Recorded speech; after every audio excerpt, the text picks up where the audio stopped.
Well, good afternoon, everyone. I'm going to kind of walk down here, change up the pace just a little bit. So, and also, look at this as being a transition kind of presentation. We have heard a lot of great information about what do we mean by neurodiversity. You've heard a whole range of different strategies you could be putting into place. And I bet, kind of just overhearing some of the conversation, you've already heard some strategies that you already use. Right? Has someone heard of something you already do, you already know? Right? Okay, you probably heard a few things that maybe were new and maybe you could try. Have you ever heard of some things, well, I wish they would have done that back in the day when I was in school? Any of those? Right? Or any of those things that I wish the teachers of my kids would do those things? Right? Okay. So the whole presentation is available by our wonderful symposium planners online. So I'm going to be skipping through things in order to get us back onto schedule, all right? So I'm going to pinpoint a couple of things that have not already been talked about, okay? So I'm going to hop up here and kind of move the slide a bit. So how many of you are familiar with the movie The Field of Dreams, and you build it and they will come? That phrase, very familiar? Is that true if you build it and they come? No. It doesn't happen. And I learned that time and time again where you have people who are making systems change decisions, policy decisions, or even you've planned all summer for what your course is. I'm going to do this and this is going to rock everyone's world, and then it doesn't, right? And why doesn't it? Because often we're ill-informed. We're in our own heads. We think this might work. Administrators think this might work, but it's not a partnership. It isn't a partnership with the users, right? So how many have ever heard the phrase, nothing about us without us, right? A lot of us that, yeah. So that really honestly pertains to all of us, probably in this room, right? We've all been in situations where we don't want a policy decision made on our behalf without asking us, right? We want to weigh in on that. So going into this work, we talked to students. Right? We talked to neurodiverse college students, undergraduate students about their learning. Right? I didn't presume anything. You tell us how your world works, what works for you as far as teaching and learning. And so I'm going to give you just a couple little quotes that they shared with us. Then I'm going to talk to you about a model, just one piece of it that hasn't already been covered. All right? And then we're going to do kind of a very quick top 10 interactive piece. Let's see if we can do this, and Scott's going to be my timekeeper. All right, so what do neurodiverse college students tell us about their learning? Time. I need more time, and time of the day matters.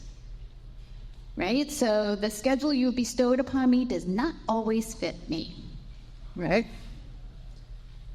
Environment. Not all settings are conducive to my learning. I don't know how many times many of the students told us, I was fine. I had to show up for class. I sat through it, but then I had to go back to my dorm room, wherever, and reteach it all to me. My class attendance was mandatory. I go through the motions. It's not beneficial. Self-guided learning. I often need to use my own strategies to teach myself. Right?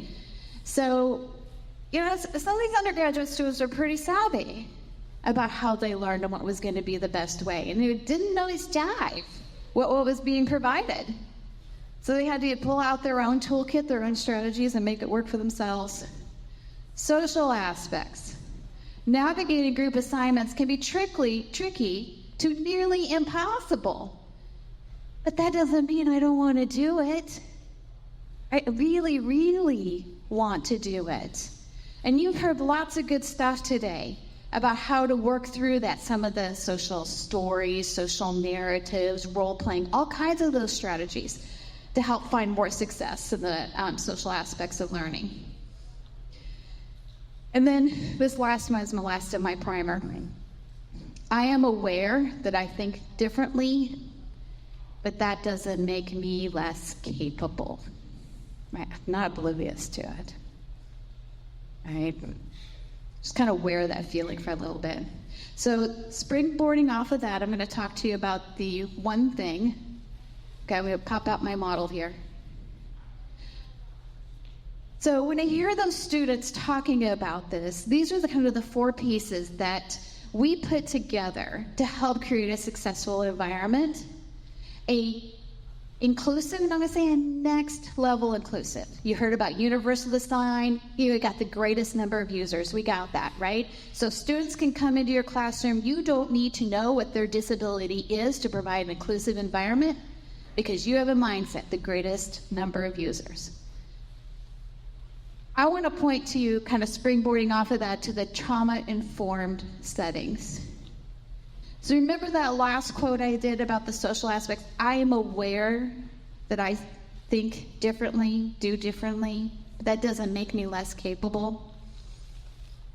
Can you feel the stigma and the bias that comes out of that, right? That can make some learning experiences negative.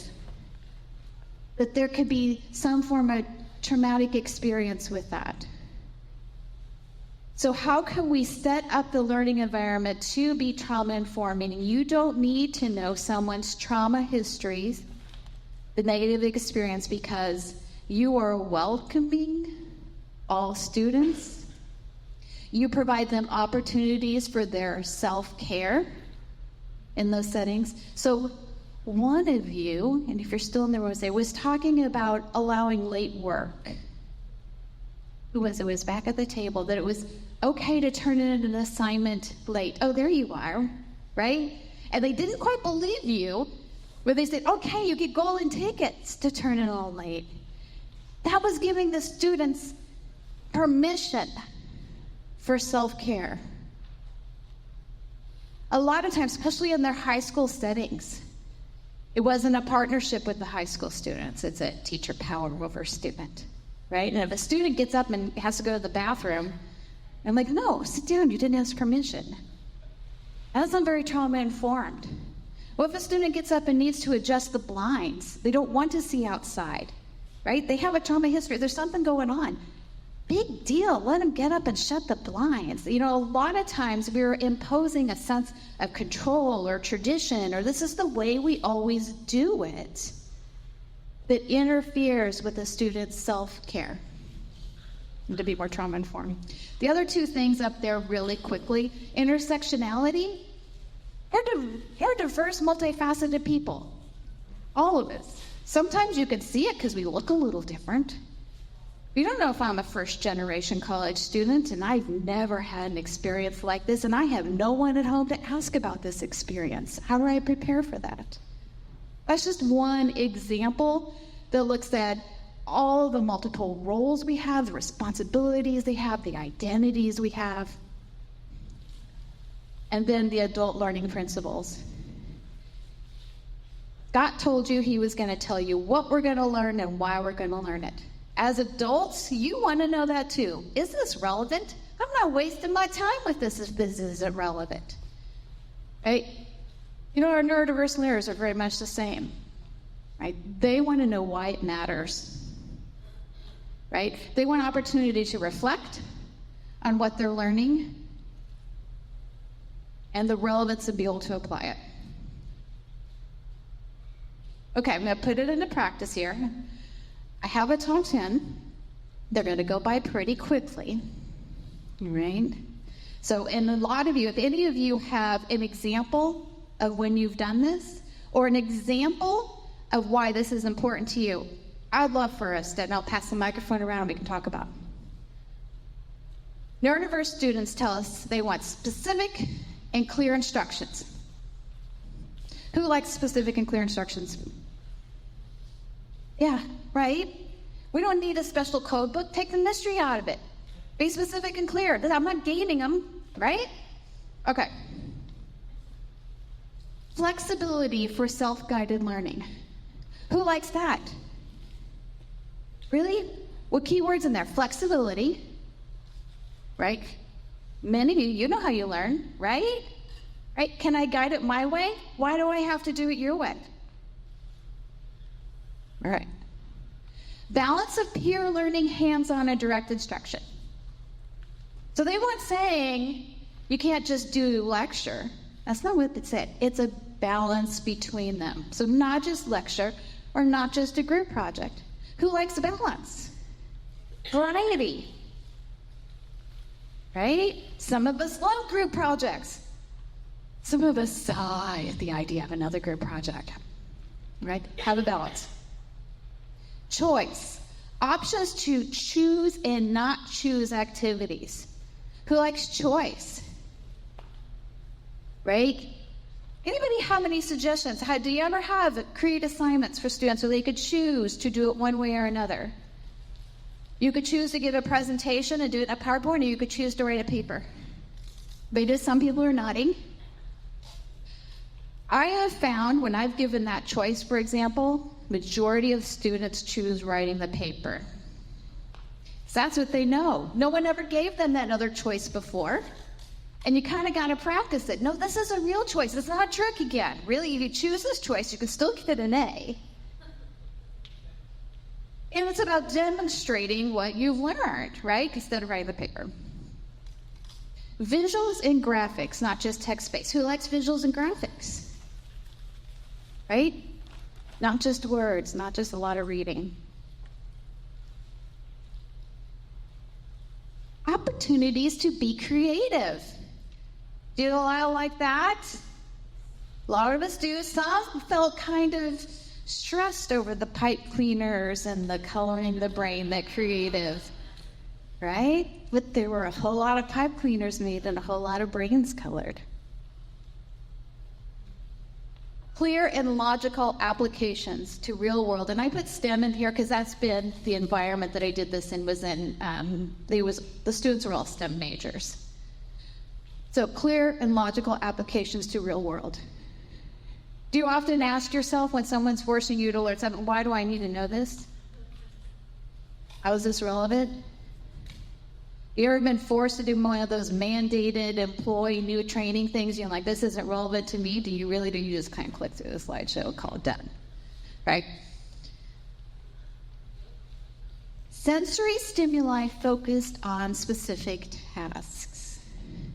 So this isn't about the students being able to kind of self-guide the own environment in some ways, right? So some of us may not be aware that that light is buzzing. Can we turn the light off? There's plenty of light coming in through the window, why not, right? Some flexibility in where your sitting is. You're having a group project, one group is particularly loud, can you move over across the room? Being able to self-guide that so that the stimuli is helping you focus rather than working against you. Physical space options for standing and sitting with options for orientation in space. This is provided today. Many of you maybe noticed I got up and walked to the back of the room, or some of you standing there. We opened up the door. No one did tell you to get up, right? But how often do we tell students that? They have to stay put. You have to stay in a chair. I like order. I like rows. Clear social expectations. I was talking to one of our computer science faculty who likes to have a capstone project where the seniors are the ones who lead, like freshmen and sophomores doing this coding project.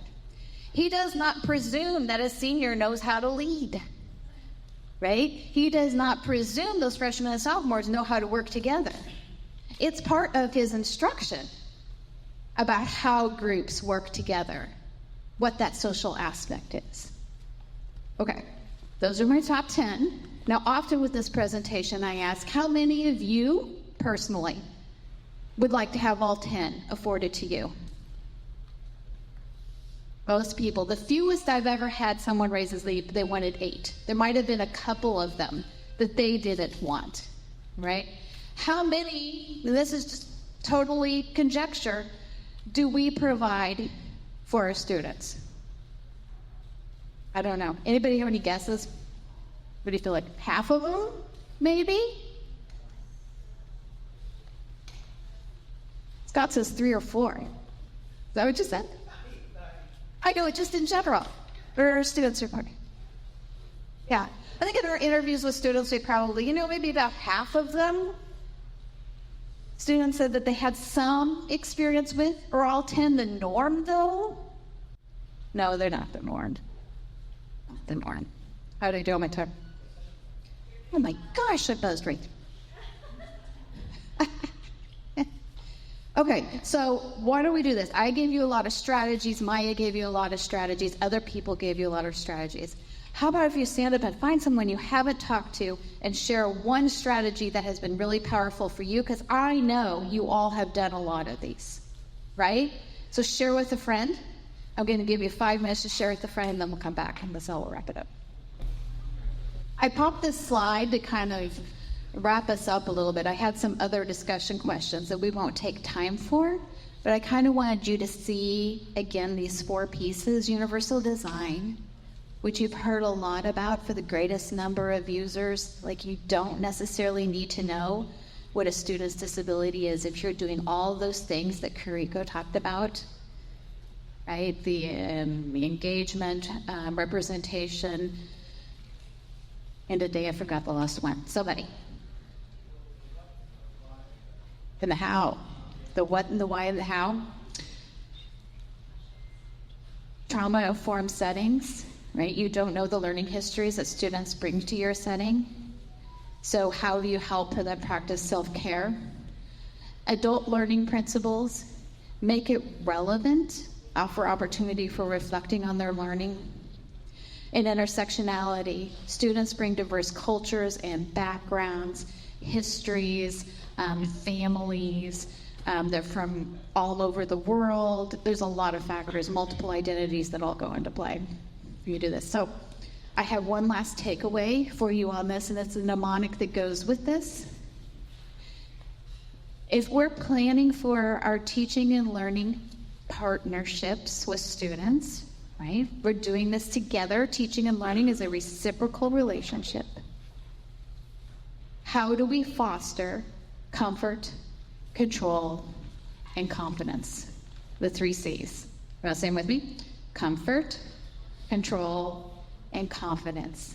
If you remember those 3 C's, as you're looking at your interactions, as you're planning for activities, as you're designing for courses, as you're supporting students in one-on-one settings, group settings, so on.